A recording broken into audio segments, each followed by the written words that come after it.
Good, perfect. So in the previous video, we went all the way to installing, having CSS and JavaScript, and then creating the GitHub repository.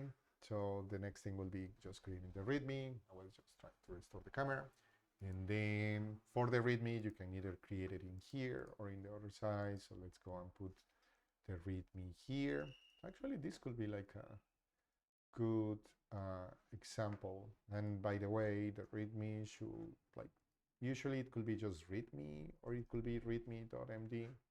And then what you want to have in there, it's like a project definition, basic example, loading, Airbnb listings, and then make sure to include all of the different elements that I'm asking you to put in there. So I'm going to try a very basic example in here. So let me come in here, and then I think I put the project description in here. And then, yes, here it is, project requirements, submission requirements, GitHub page, and then I think I have a whole one just for a good README. Yes. So what I'm going to do is that I'm going to use AI for this.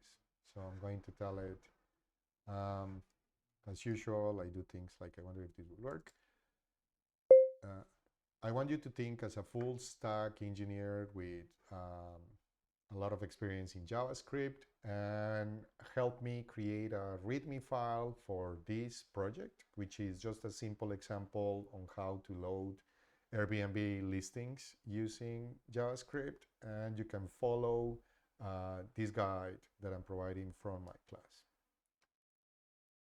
Good. So as you can see, it didn't get many of the things I was saying. So, oh, but it changed it. Good, perfect. Stuck was before versus stack. Creating not a written file, but a README file for this project, which is a simple example on how to load Airbnb listings using JavaScript. I like JavaScript, and you can follow that from my class. Let's see what it will do. Usually, if you can use like the Cloud Opus, but since I don't have like the API or anything in here, is going to be just on it, and that's kind of useful because it could be faster. It's going looking at the README. Oh, that's interesting. But I'm worried that it didn't go and downloaded the thing. Remember, every time you're using this, oh, and then I wonder if we'll put, I'm not sure if I had in there that it has to disclose the AI usage, but then make sure to include that as well in there. So now it asks me for permission for getting the README, like I'm going and downloading the page, and then it has the context and all of the things that it has in there. I hope it doesn't go and modify and do the other things, because that will be too much. But for instance, helping for the README will be something that fits better in the process, in the sense that it could give me a version, and then I can improve on that version, make sure that everything that it's in there is correct, that it's not lying to me, which is one of the guidelines that you need for whenever you're using AI, is that can you trust the result? I like what it is doing in there. Project objective, it has a description. This thing is not going to work, so I will have to take care of that. Claim and response, I like what you're doing in there. Responsive design, I like that. How to do it, beautiful, that works. npm install, this is wrong, but whatever. But that kind of works. Yes, I can let that go. It has the linting, the structure. This is beautiful. I like that. Future enhancements. You're going too fast. Oh, I like this. It actually figured out where was my homepage, but then I don't have this email, so that's wrong. This is my GitHub though. Academic reference is not in Universidad de los Andes. Oh, I wonder why it went from Universidad de los Andes. I wonder if I have an error in my page that says that it's Los Andes. That was I haven't worked in there for a while. The license, contributing, good, perfect. So we can go and accept this one, and then go and fix the problems that we have in here. Northeastern University. They're actually don't want my email to be in there, so that's nice. The video is going to come in here. And then do we have like something for previewing this? Let's not install that in here. So we were using this one, so I'm going to commit -m, add in cloud generated README.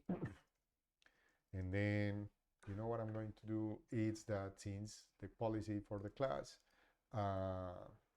let's go and put in here, if you allow something new, license, and then let's go and put here, feel free to pull requests. No, I actually don't want people contributing.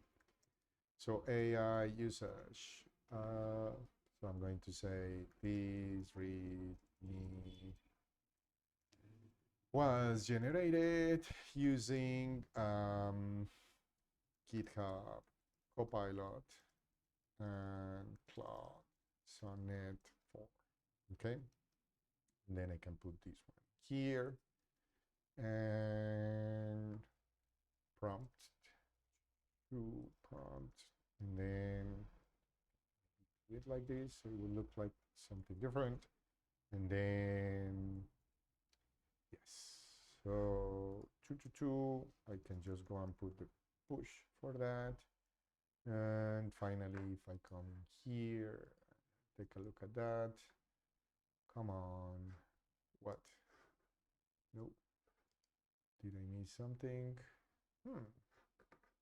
Seems like, oh, because I didn't do the git add. So I have to do git add for this one first, and then I do my commit, and then I do my push. If you want to do that directly from VS Code, you can also do it in here. I actually find it quite confusing, and I really like having a little bit more control. So I prefer doing it on my own. Yeah, perfect. So now it has that. This link is broken, so I have to create a screenshot for that. And that should work. Okay, and stop it there.